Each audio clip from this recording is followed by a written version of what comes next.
A man chooses, a slave obeys. Welcome to the Ethics in Video Games podcast, where we explore issues at the intersection of ethics and video games. What follows is a series of graphic, interactive scenes that we can't show you.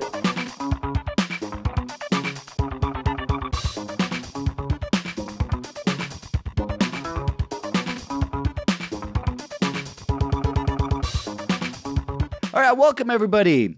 We're here today with Casey O'Donnell, an associate professor in the Department of Media and Information at Michigan State University. His research examines the creative collaboration work of video game design and development. The research examines the cultural and collaborative dynamics that occur in both AAA organizations and formal and informal, indie game development communities. His research has spanned game development companies from the U.S. to India.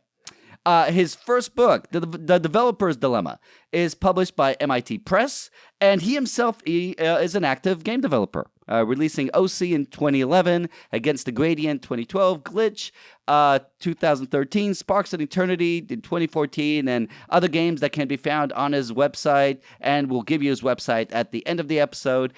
Casey's work has also been funded by the National Science Foundation and the National Institute of Health. Casey O'Donnell, welcome to the show. Thank you for having me. All right. Casey, okay, I know one thing that I left out of this that we were talking about before that to me is super interesting is you also bring an anthropological lens to studying video games. Can you explain what that means, what anthropology is, how it could be approached, used as an approach to video games? Sure. No, I mean, I think that's an interesting question because, I certainly get it the moment I also, try to talk to folks and say, hey, I'm an anthropologist and I want to study you. And they're kind of like, well, what does that mean? And so, yeah.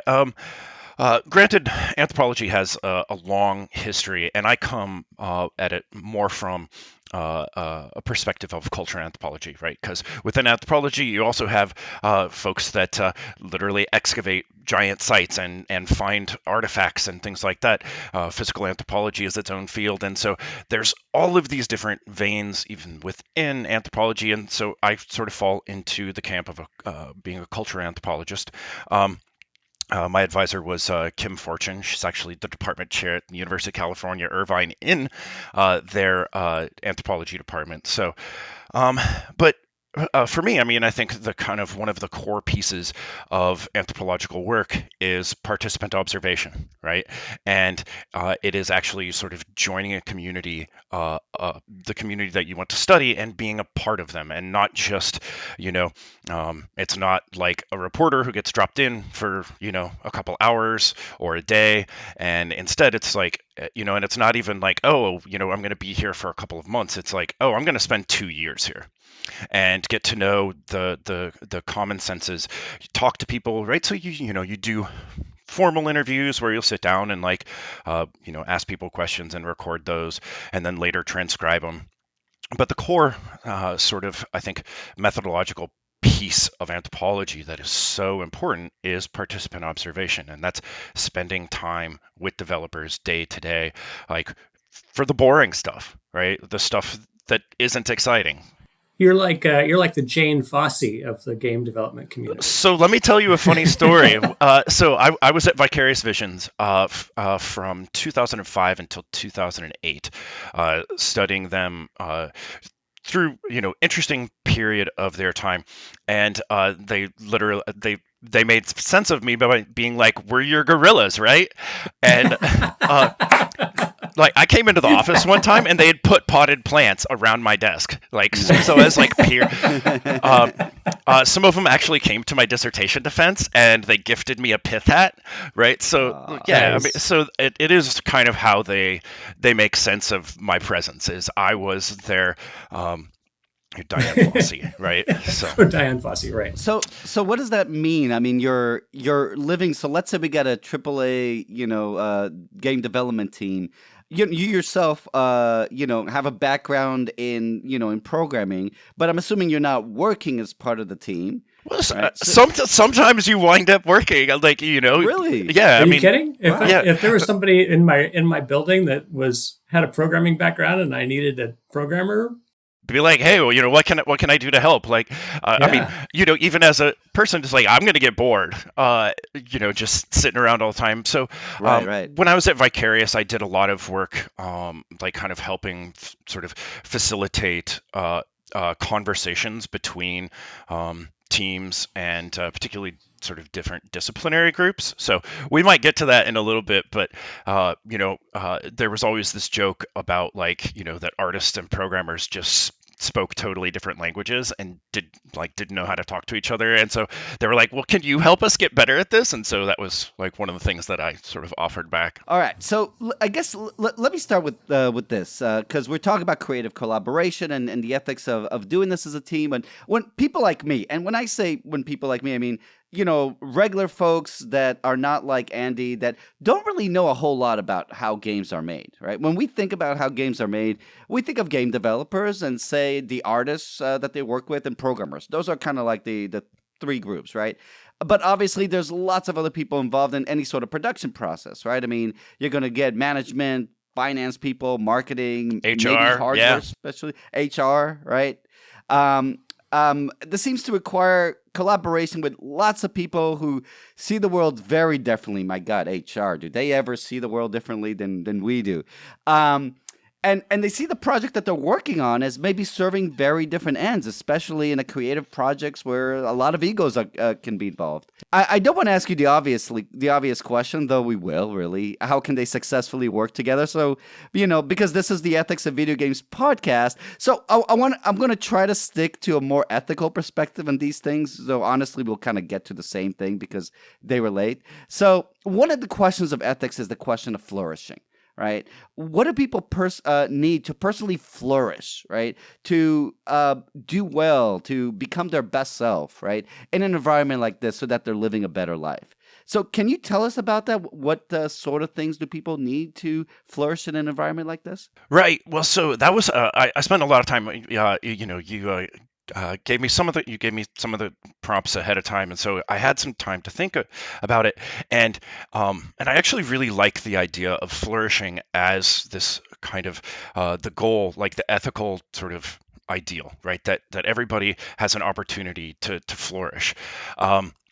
And sort of move themselves towards a better life. And so I really liked that. I liked that framing. But like my first thought, and I hate to go there like right away, but I was like, we're in late global capitalism, and I don't know how much flourishing is possible.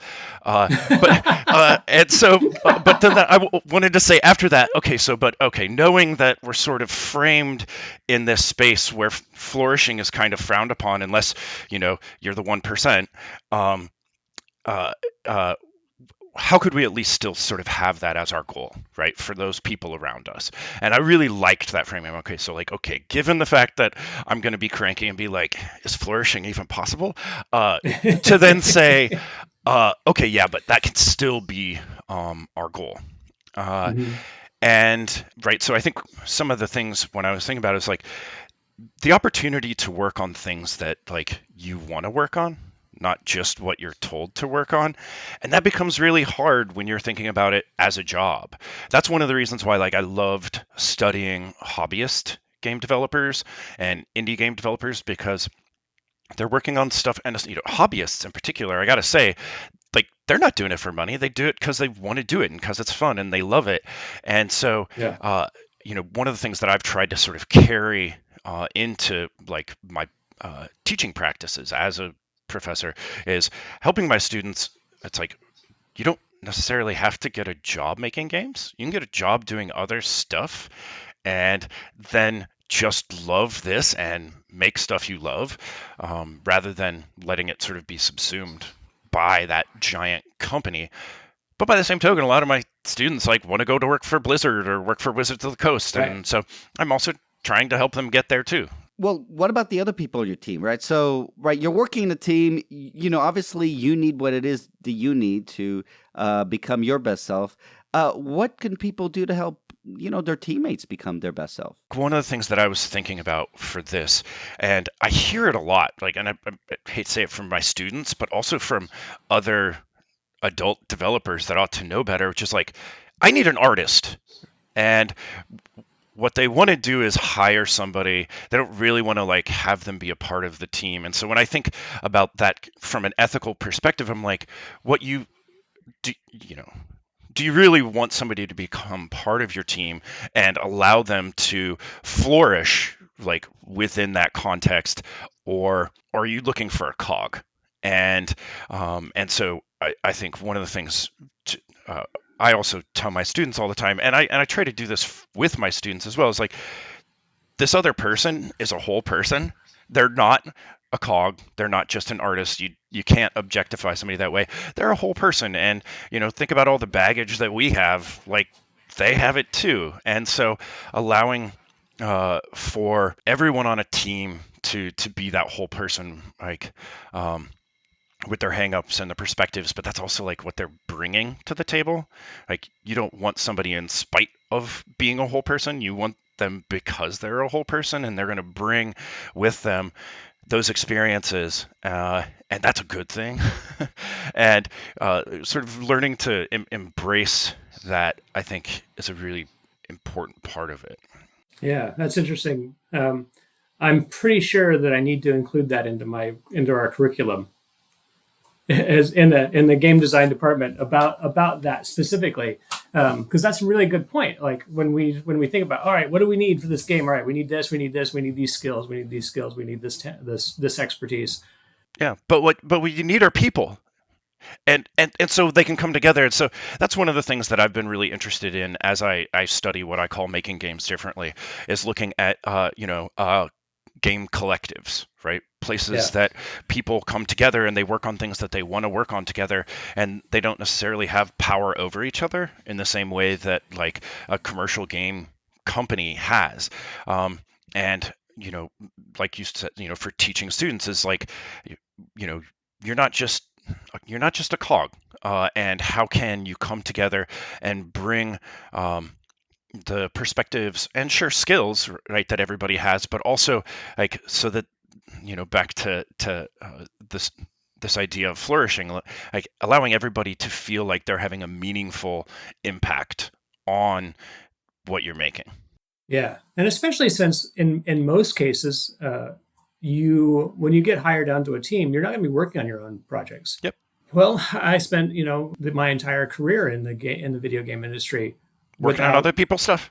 Working on other people's stuff. I would pitch some ideas periodically, and I would get to take ownership of aspects of other people's ideas, but I did not work on my own ideas. So there's a hilarious story about this. While I was at Vicarious, right? While I was at Vicarious Visions, there was a small team that just independently, like because they had, it's like, oh, you get like 4 hours on Fridays to work on a personal project, and they started working on this game. And some of this is in a paper I wrote called Mixed Messages, which was about Nintendo Homebrew DS. But this is connected, I promise. So they started working on this project for the Nintendo DS, and it was kind of this party game. So like when you first started playing it, on the bottom screen, it would say, either please use the keyboard to type a phrase or to draw a picture. And when you were done, you would close it, you hand it to somebody else, and they would open it, and it would do the reverse of whatever was before. So if like somebody had drawn a picture, they had to type something, and became this kind of game of telephone, right? Where you're passing it from person to person. And like, so hilariously, like it was three developers, I believe it was an engineer, an artist, and a designer that were working on it, and they basically finished it, and it went up the chain at Activision, and they're sort of like couldn't figure out how to brand it. It's like, oh, maybe if we put Barbie on it, it would work. Like, but they didn't know what to do with it because it was sort of too weird, and so it got shelved for a couple of years. When Nintendo went to launch the Nintendo DS store, Mixed Messages actually became a launch title for that platform, because it was like, oh, well, here, we've got something on the shelf. But those three guys were like, everybody told me I would never, ever get to work on my own project. And holy crap, I got to work on my own project in this big AAA studio. But in some ways, it was like really a hobbyist. It was like a hobbyist game just happened to take place in a big studio environment. But that was because they gave them the time to do that. So they actually gave them like, here's a part of the day, a part of the week where you Right. can just get to work on what inspires you. Yep. And eventually they just became this really small team that ran with it like full time for a little bit. That's great. Cool. I want to go back to the idea of a team, because it's interesting, right? This idea of, potentially you need someone with a certain skill, right? And you can think of that person as, you called it a cog, right? I would think of it that you're treating that person as essentially a thing to be used, for some sort of end, would be kind of the ethics speak of kind of talking about that. And it's really interesting because, immediately I think of it in very practical terms. Is that person just an independent contractor, or are you bringing them as part of the team? But it really made me think instead of, how do you think of as what makes for a team, right? In the kind of best sense of what we mean, as included, whatever your HR status is, right? Yeah. So I mean, so this back to kind of the earlier statement. It's hard when people are forced into teams because a company, at its level of understanding, people are kind of cogs, right? And Right. they're objectified, right? Like they're an object, it's an artist, it's a programmer, it's a community manager, like all of these jobs. So it's like we need this person to fill this role, which like I totally get. But I think the best teams are teams that of people that come together because they want to work together. And so, full disclosure, anarchist. And so, You think? yeah, voluntary association is a big important piece, of that puzzle. It's also mutual aid and all of these other things, but voluntary association is like, do I want to do this thing? And if somebody's telling me like, hey, you need to do this to get your paycheck so you can keep your health care, so you can stay housed, and so you can have food, like, that's not voluntary association. That's coercion. Right. But I think one of the greatest things are when people do come together voluntarily and are like, let's work together, let's do this thing, and which is a reason why I've studied game jams, right? Because people who submit themselves to artificial timelines and events where they're like, okay, let's make a game together, but that's a chance to voluntarily associate. And so I think for me that's a really important part of a team is that it is something you get to choose. I was thinking, like, when I say that, so sometimes my students are like, because I make them read Valve's employee handbook, and so people be like, oh, well, at Valve, you can like move your desk around and be part of any team, and like, you get to choose what you work on. And I'm like, well, but can you really work on anything at Valve? Like, or How could any company work that way? exactly. I And mean, right? yeah, and so like to me that's where I think game collectives and communities of developers where somebody's like, hey, I'm really interested in X right now, and somebody's like, ooh, that sounds amazing, I'd love to be a part of that, can we work together? Like, and then you start that dialogue, and to me that's where the best teams come from, are from people that are passionate about something. And so you do actually get that at some organizations, because it's like, oh, hey, we work on a lot of Marvel games, and so a lot of Marvel nerds will be like, hey, sweet, I want to work there. Same is true at some place like Blizzard, where people have an idea of what the kinds of stuff they're going to work on, so you do get to choose to some degree. But it's not the same as, like, hey, I want to make a game about trees. And somebody's like, cool, let's make a game about trees. Right. Right, which can happen in the hobbyist industry. Exactly. And that's why, like, I find it such a fascinating space. Right. Do you find a lot of difference in the, because you studied both, so, how different are they in terms of like, well, let's go back to the idea of flourishing. How well do people flourish in each of those environments? It maybe depends on where you are in a project, right? So, like, that was one of the things that when I first, went from AAA, where there's crunch and people's marriages end because of the projects and all of that stuff. It's clearly not flourishing, in this broader sense. The projects are successful and the company is successful, but Right. Some people do flourish in that environment, but yeah, it's not for everybody. yeah. Even in like the indie game space, you go to these sessions at the Game Developers Conference or GDC, and you listen to a couple of indie developers like ruin their lives to make a game, and so they're doing the same thing to themselves. Yeah. And so, like trying to figure out, so like that even doesn't happen. I do find that like hobbyists and pirates and renegade people are actually like more respectful when when somebody's like, look, I'm busy, something's going on with life, I can't work on this.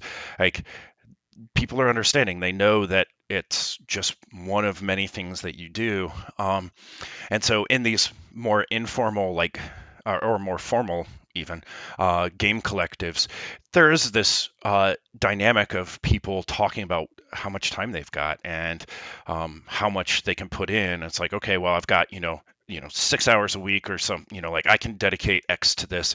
And so being honest is an important piece of how we can relate ethically together, because if we can't be honest about like our abilities or our time, and that's a thing in organizations, you have to be honest too. Like Can I want to get into this with things like crunch.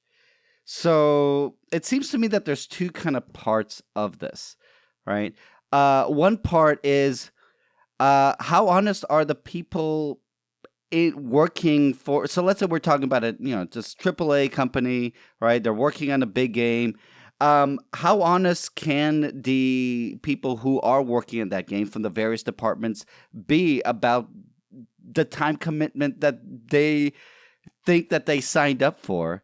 And reciprocally, is there something dishonest about crunch itself? Or I don't know if that would be fair at all, right? But about the fact that you're hired to do it just seems to me that work in the video game industry is really different than almost any other industry, in the way that you can work on a project and you could have a kind of regular work-life balance, and suddenly it could be, months of intense work. Are companies upfront about that and how that works? So it seems to me that for our teams to be honest with each other, both people have to come onto this, right? In an honest way. What sort of things actually happen, right, in the real world? Yeah. So I mean, I'm No, being go ahead. idealistic when I say, hey, we should be honest, and oftentimes, like it's, I mean, I think the biggest lie is that crunch even works, because all the research, all the studies show that it doesn't Right. work, and yet, it becomes part of it. So the biggest lie is that crunch actually accomplishes something, and now somebody's gonna be like, oh, but I crunched on X and Y for like 2 days, and and then I was like, yeah, and then you were exhausted and you were worthless for 3 days, like, Right. so yeah. So you're actually the anthropologist that is observing this process as it has. So have you observed crunch, by the way, from the inside? Oh yeah. And I mean, and I think the thing that's really sad is that you take people that really do sort of love and respect each other and want to work together, and because they're exhausted, it does create interpersonal dynamics that suck. Yeah. And and if you're living at work as well, it also changes like your idea of what kinds of other human relationships are possible, because you don't have time to have friendships that are outside of work or relationships, and so then you do get these sort of weird interpersonal dynamics, and it's in part because Yep. there's no other option and people are stuck, and so but to the other point, which is so when I think about it, right, so in that organization where upper management has made promises that they can't keep. And so, who does that ultimately sort of fall onto? And it's the folks that have to sort of meet those deadlines. And there was sort of a fundamental dishonesty. But there's also the question of power, right? So within those organizations, like the people who have made the dishonest promise have power over the folks below them. And but even within those teams, if somebody is making promises, if your engineering lead is saying, hey, we can do X in 2 weeks, and everybody else is being like, no, it's going to be 4 months, like Right. but that Right. that lead has power over, and so like that's the promise that gets made, and that's bad. That's really Yeah. bad. But we do that too, right? Like we'll overcommit ourselves and be dishonest to ourselves about what our bandwidth is, like being like, oh yeah, I could totally squeeze this in here, like yeah, I've got time for a Zoom this afternoon, like so it isn't to say that they're bad, it's just we're all really kind of fundamentally bad at being honest. Right. And honestly, we're really just we're fundamentally bad at estimating time. Right. Right. It's not about honesty. It's less about honesty, I think, than it is of just about our inability to estimate how much time things are going to take. Yeah, well, I mean, we're sort of, I mean, so back to the point earlier about viewing somebody as a whole person, we're bad at that because, like, we are, our brain tries to be efficient, right? It's easier to say, I need an artist than to be like, I need a whole person that can be part of my thing and have some artistic skills. And, we have Right. a mind meld, right? It's just easier, our brain wants us to have these kind of mental shortcuts. Though our brain also, tells us, we want to be able to do this quickly and efficiently, right? Right. So the lead engineer that's like, oh yeah, we could do this in 2 weeks, right? Might, through confirmation bias, let's say, right, think of all the reasons why the team can get this done and ignore all the reasons for, the roadblocks Right. that could happen, and think that they're being honest, but That's right. still, like, let's say, deceive themselves. The things that we want to have happen becomes the thing that we think can happen. So wishful thinking plays a role here. Yeah. Oh, totally.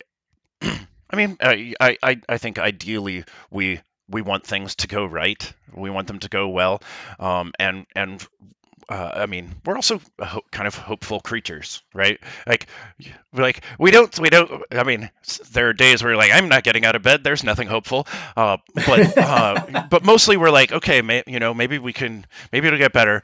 But then you open Twitter, you're like, nope, it's not better. Right. All right, let me walk us back a little bit to, let's say we're working a colossal AAA game, right? The next Assassin's Creed, right? What are some of the challenges of working as part of a group working on a project like this?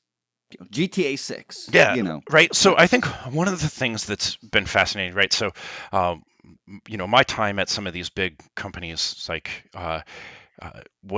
one of the things that interested me was, okay, so if you're working on Spider-Man 3 or Marvel Ultimate Alliance 2, like you may not actually sort of get the source, like you might not get the source code or the assets or the things from the first game.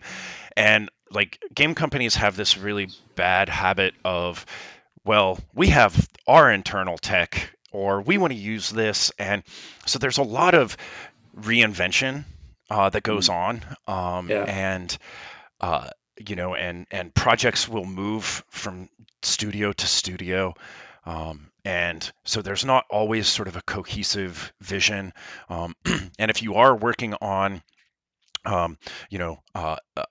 intellectual properties that have a history, right? Like you don't want to screw up the Assassin's Creed, like like you don't want to do it wrong because the fans, but also making sure that you do have that that perspective. And so the fact that projects move around, so I think one of the downsides is they get off on the wrong foot because every place does it differently. But that's not any different than restaurants. Like every restaurant Right. runs differently, and so it's just, I think sometimes it's viewed like, oh, you're working on a sequel. That's just easy, right? You're going to take the old thing and you're going to do some stuff and slap it together, and it should be easy. I think this There's idea it should be easy, or like making games, like when I tell, like one of the things that I love making are conversation games. And it's like, oh, well, conversation game, that's got to be pretty easy, right? And I'm like, you'd think. Turns out it's actually really hard. But the same is probably true for a lot of professions. Hey, I'm a brewer. Oh, that's got to be easy. You throw some yeast and stuff, like some hops in a thing, and look, I've got a business. It's like, I don't think you know. right. All right. So even the things we view as easy, but if somebody's like, I make toys, somebody's be like, you make toys? Like it's easy to kind of dismiss some of these things, and games happen to be one of those things that I think it's like, oh, well, that's easy because games are for kids. And so if you're making things for Right. kids, they've got to be simple. Right. And yes, and that's not necessarily untrue, but making things simple can be difficult. Yeah. Oh, yeah. So to go back to the question, right, about thinking about the challenges of working as a group, right, with this colossal project. So where do we get the kind of the group dynamics that are making this challenging? Oh, that's a good question. And so I think for me, one of the biggest pieces, and it probably doesn't help that I'm coming from science and technology studies, which as a field is really interested in, I'm going to use one big word, which is epistemology, which just is how, what does knowledge mean, like, and what is legitimate knowledge? And so I think one of the biggest breakdowns, and so in what you sent me, you had the word. Lots of places talk about respect, and I really like the idea of unpacking respect, because it it means everything and nothing, and so so being unpacking it, which I really like. And so one of the big pieces for me is like, well, what does it mean to know something, right? And an engineer, a software engineer, and even then, that's a really broad category. Do they do graphics? Do they do audio? Are they, building tools or whatever, right? So they're raised, taught, grow up looking at, problems from a particular perspective, that of the software engineer. And so what counts as knowledge to them is very specific. And it's the kind of knowledge that helps them get code written and make those things happen. But for an artist, right, like color theory is important to them, and how to make good models, and ideas about what's aesthetically pleasing, and so they have their own epistemology, their own way of knowing and thinking, and sometimes they come into opposition, and that's where your group dynamics get funny, because they might not be speaking the same language anymore. And you throw into that, your systems designers or level designers, and they're all thinking a little bit differently, because the level designer's like, hey, I need to be able to do X and Y to make my levels work well and flow well. And the systems designer is like, well, I need to change like this, or we need to be able to add, these things, and I need to relate them in these ways.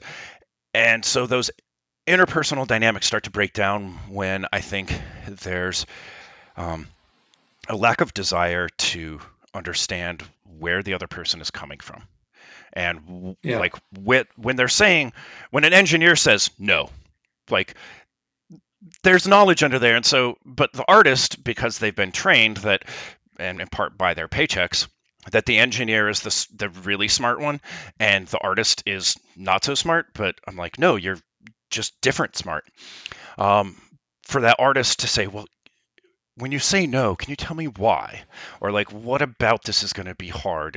And being able to have a productive conversation, where there is communication and collaboration across those ways of knowing, and that can be really hard. And it doesn't help that engineering culture is full of, you're the smartest person in the room and everybody else is dumb, and Right. you're the one who gets stuff done. Like, Right. There's a moment when that communication breaks down, and one group, or maybe in some cases both sides, think that the other side is not negotiating in good faith.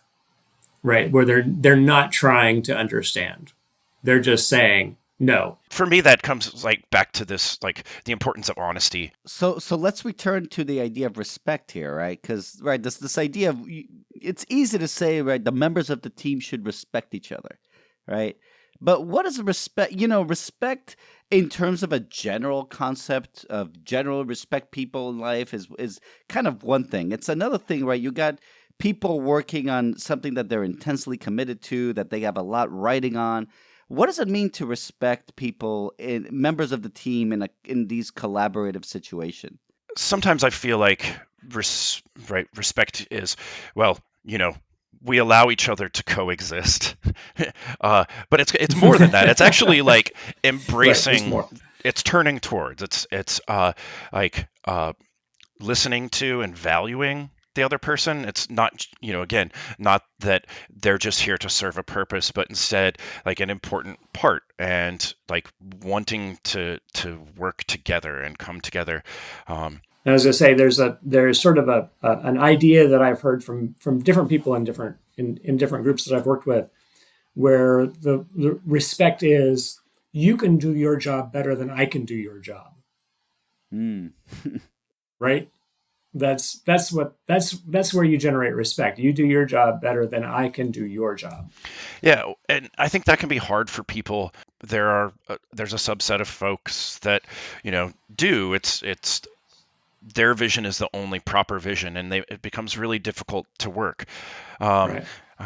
Or I think one of the most difficult ones, like, so in the context of collectives where somebody issues a block, and so it's like, okay, no, this somehow violates our vision and values or whatever, and so how do we work around this thing that we're having a serious disagreement about, and still like valuing and caring for each other as you navigate that process, even though it's likely going to be fraught. So Right. so you're saying, when you say reach the block, do you mean where there's a point in the project where someone is really objecting to where the project is going? Sure, that's definitely, I think, the biggest one, right? Or like you know It at can one be even a feature within a thing that's Yep. just like somebody says, this feature is absolutely wrong idea. Well, so I worked in learning games for a while. I co-owned a learning game company, and there was a meeting where I was quite upset because the learning sciences folks that were there, because the learning sciences folks are supposed to be there because they prove whether or not people actually really learn, because Mm. learning can't happen unless they say it happened. Hey, and look, I'm being disrespectful with that. No, but because we have different epistemological frames, we have different ideas of how things work. But yeah, I believe the line that I uttered was, and you can bleep me if you want to, just like, if you put a fucking quiz in my game, I quit. And right, so for me, there was this moment where it's like, nope, like this is a big nope, and so how do we come around the nope, and continue to work together? You mentioned weirdness in interpersonal interactions. So let's go to that for a second, right? So interpersonal ethics, right? Can you give us a couple of examples of people working together as a team that face some sort of ethical problem? So let's say this is going to be something about, their values are different. They think, let's say, something is wrong and offensive while other people think it's fine, etc. They think something is disrespectful while other people think it's not, let's say, to the members of the team. Right?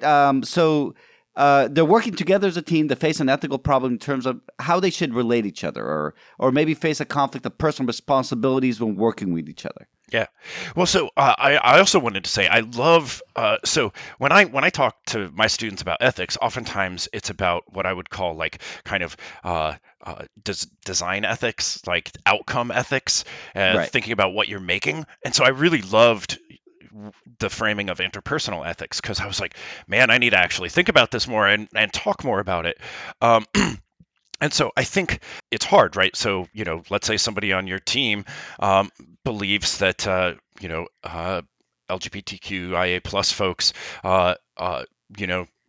shouldn't exist, or, are wrong or bad because their sky deity tells them so. That's that's one of those blocks that I don't know how you get past, because somebody is, it's like, you shouldn't be here. And that's a different thing than, somebody, people saying, oh, well, look, like the way we're portraying women in this is, you know, is not right. Or somebody saying, have you noticed that all of the people of color in our game are bad guys, right? Should we think about that? But don't these things come together, right? Yeah. Like if the beliefs never got mentioned, if they never came up in respect to the game you're working on or the work, right? Then it wouldn't be a big deal. But it's likely that the person who doesn't believe that LGBTQIA people exist is proffering a block about a character in the game that somebody else wanted to put in who is LGBTQIA, right? And so that's the block that has exposed this difference between people. Yep. And for me, that is where, like, it's important for the organizations or the teams or the companies to have, vision and value statements that are like, no, look, like, this is important to us. We can point to this and say, look, that block doesn't fly, but the block around, giant cleavage on this character, that is a block that will, like, come and address. But that's a real top-down approach to this. Well, now, how would you do that within a smaller group where everybody's more or less co-equal? Right. Well, for me, it's I don't want to work with that person. Right. Can we, that often I would not choose to associate work on a project, but also sometimes you do collaborate with folks that you don't necessarily agree with, and so you have to sort of be honest and say, here's where we're disagreeing. Let's talk through it. I personally, I struggle with certain kinds of blocks over others, and my response is, well, just screw it. But I think I first of all, let me say I really like the two cases that you brought up and how different they are, right? Because so one case is just of a fundamental acceptance, right? And to me, it seems that there is reason to think that this idea of who is fundamentally accepted, what is fundamentally accepted, right? Mm-hmm. Really does need to be a sort of top-down, or again, if you're working in a small group, the group, like the whole, right, needs to address that in a very kind of clear way, because to me, things like this are just the most fundamental elements of a society, right? Yeah. Who's one of us? Well, see, right? I think that goes back to your use of the word flourishing, right? Because not existing is not flourishing, or needing to be hidden is not flourishing. Allowing lots, all different kinds of people to flourish in their way. I think the important bit is your flourishing stops where my flourishing is, and so, like, if your flourishing demands that I be invisible or my partner invisible, that's not okay. Like, though notice, right? If we're talking about, like, I don't want to work with any gay people, or I don't want to have any gay characters, right? That could be really like a block where flourishing doesn't get even the start. Right, because you're blocking that up. But the other example where let's say, are we over sexualizing, our female characters, right? Are we using racial stereotypes, right? In our villains. It's interesting about, first of all, how much of that is, my flourishing versus your flourishing, or. It's interesting because the person that raises, first of all, the person that raises that point, it's interesting because they're raising a conflict. Yeah. Or at least a potential conflict.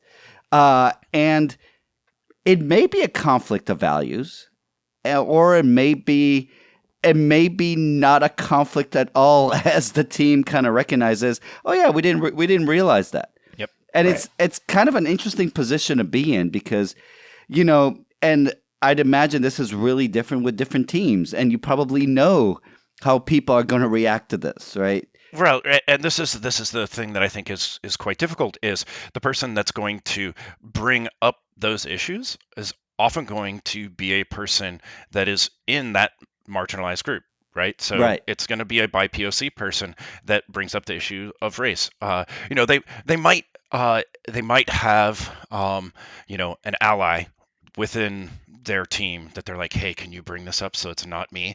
Um, but or it's a woman, or it's a trans person who's like, hey, our portrayal of this character is really awful. Like it often falls on the already marginalized person to then put themselves in a position that they could be retaliated against, depending on that broader structure of the organization. And I think that is, we see a lot of that in big standard game industry. And I want to point out that retaliation in this case may be something really horrible and physical, or it may be something as subtle as just feeling outside of the group. Yep. Right. That Yep. that kind of retaliation, like being put in a position where they're not part of They're the group always dynamic. so difficult. They're going to bring that up. Yeah. That is a form of retaliation that Yep. I can mean, be just as insidious. yeah, I mean, folks will talk about microaggressions and the way that the way that they're treated in an organization changes sort of inalterably overnight because of that one email or that one meeting. Yeah. Did you see any of that happen in the groups that you studied? So, at Vicarious, the big project that I was there predominantly for was Spider-Man 3, and Vicarious had a name for a long time, making a lot of titles for Game Boy Advance, right? Like kids titles, right? So it's like Shrek games, and so they actually had, because of the kind of variety of games that they were working on, they didn't have as much of a kind of like bro culture or like hardcore gamer culture, because their first sort of game that wasn't a licensed title that they're working on was a space exploration game, and it wasn't this kind of hardcore. Like, they were never a really hardcore gaming company. It's been interesting. Like, they are in charge of Destiny 2 now, and so it's been interesting to watch that. But but they've also done some different stuff. So the answer, I mean, yeah, there were some dynamics that were not good, but largely, I mean, it was a different kind of company in some ways, and so I didn't see it in the same way that, but like I said, that could have just been my position, or what I was seeing, because there was certainly stuff that I wasn't privy to. So, Casey, you mentioned in our earlier email conversations that you try to be honest with your students about the realities of working in game development. What does that mean to you, to be honest with your students about that? It's interesting because, every game design department essentially, wants to encourage its students, wants to, we also want more students, right? We want to make them think that, right, this is a practical, career job. So what does it mean to you to be really honest about this? And do you think that people going into game development have misconceptions of what the work is like? Is it unusual as a field in doing that? Right. So, I mean, it doesn't help that I think the easiest way that game design and development programs get marketed is, it's like, you like to play games, you should make them. And I'm like, just because you like food doesn't mean you should be a chef. By the way, that's the same way they market QA jobs. Right. Yeah. And QA workers are some of the most exploited ones in the game industry. Like, Yeah. which, in By far. Yeah. So that's a whole another ball of wax. But Okay, can you take a minute just on that? sure. You know, I mean, just so I've certainly been criticized, like in my research, because I have tended to focus on engineers, artists, designers, and those folks. But QA is a really important aspect of game design and development. I mean, I'd put that up there with like game audio. People don't talk like they're like artists, and that's like the modelers and things. But what about audio? and can you explain what QA is to those of Sure, who don't know yeah. what So, QA is? so some people might think QA is like question and answer, but QA is quality assurance, and they're the folks that play a game over and over and over again and try to do the things that you're not supposed to do to break the game, and then they have to figure out how to take that knowledge of how to break the game, put it in a format so that other people within the team can go back and try to figure out why that bug happened.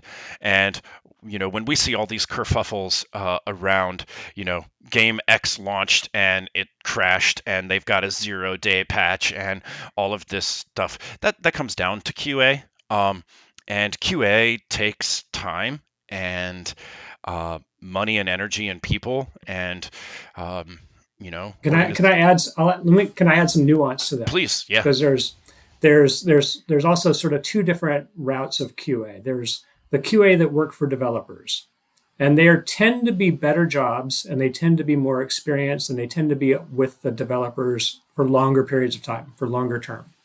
And they are the ones who will play the game and help the engineers, help the developers figure out what things need to be fixed and how to go about fixing them.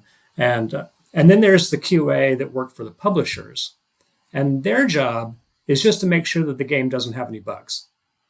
And it's different. Like there's a nuanced difference there that I had to learn the hard way when I was working as a producer in a video game. That these people the people at the publisher were not there to help me.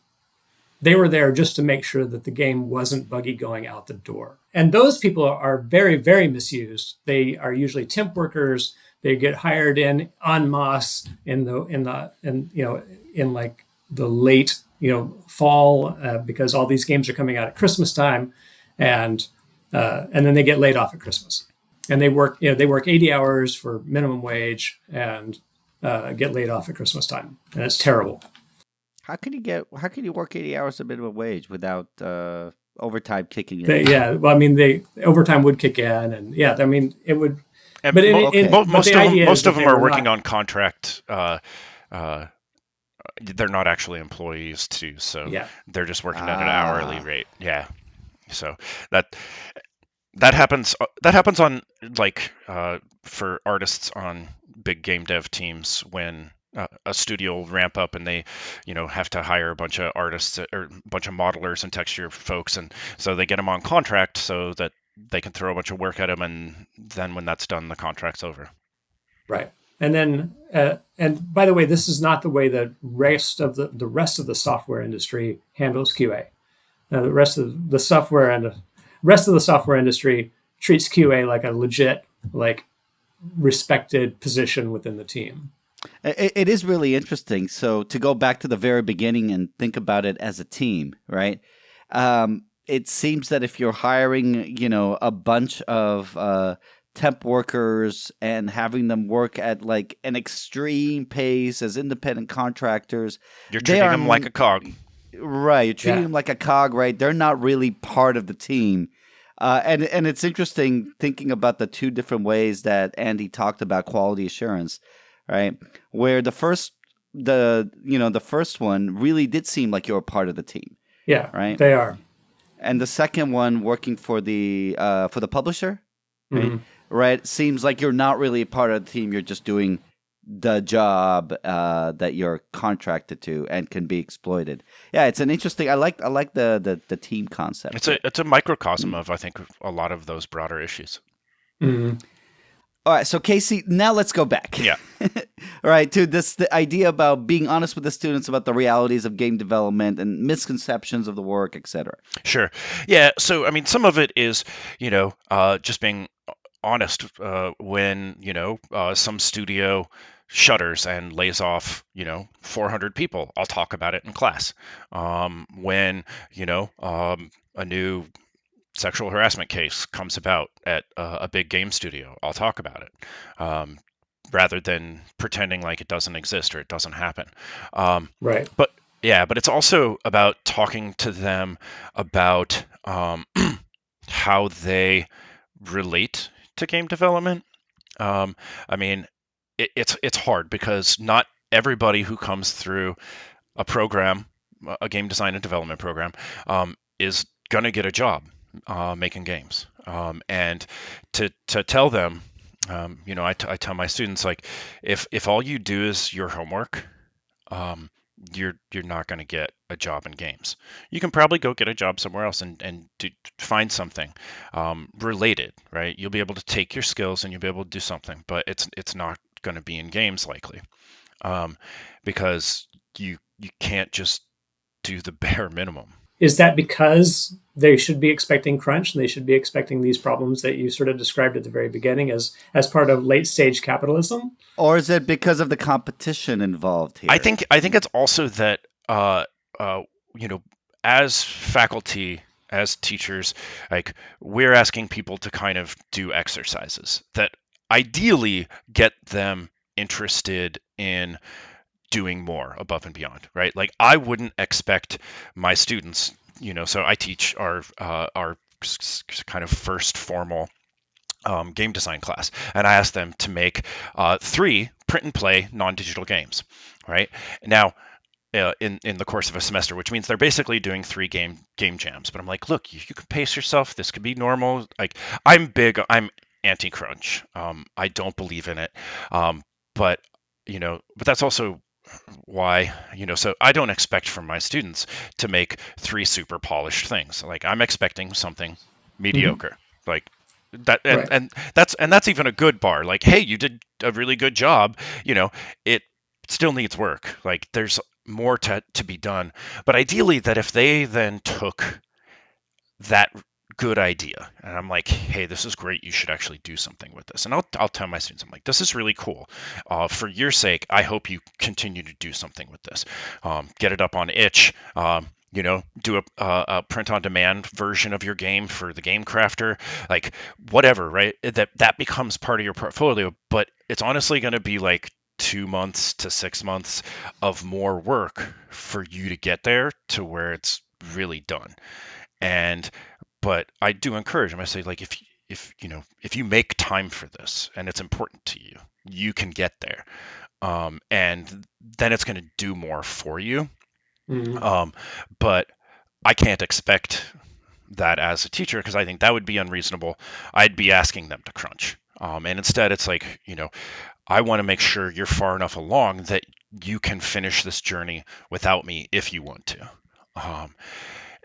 But that, unfortunately, like, it's not that, because ideally a full-time student, that's their full-time job, and that's also why a lot of folks, when they finish a game design and development program, it might take them a year to go get that first job, and oftentimes it's taking work that they've done or continuing development on a project so it really is portfolio worthy, because school is full-time and so they don't have the time to do that. And at Michigan State University, a lot of our students have jobs to pay rent and stuff like that, and some schools, their students don't have that same problem, but ours do. But I think that also, there's something of value in the fact that they still want to do it, and kind of work towards it.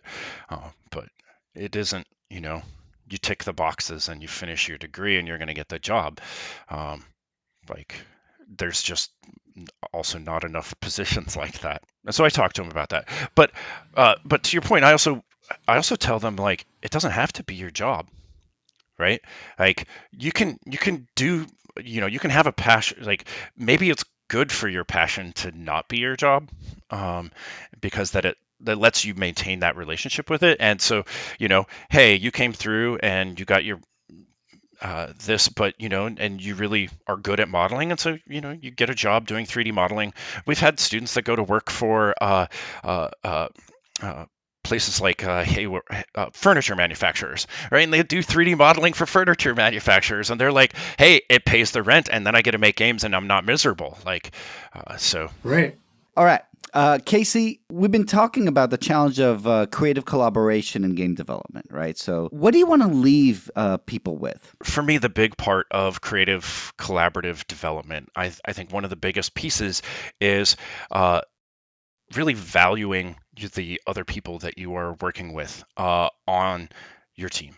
And that it is about, I know I talked a bit about being a whole person, but that by embracing the fact that we are working together on something that ideally we want to work together on, but even if we're sort of being forced to work together, but if we can at least come together, recognizing each other as whole people that have important things to offer and important perspectives, that really embracing that and not just giving it lip service, and recognizing that conflict is going to be a part of that. And so how do we productively work through conflict so that we can kind of continue forward is a really important piece of this. And and so back to that, accepting that somebody is a whole person, that also means that people are going to fuck up, and it means that we have to be able to figure out how to work through that, and we're going to have different values and perspectives,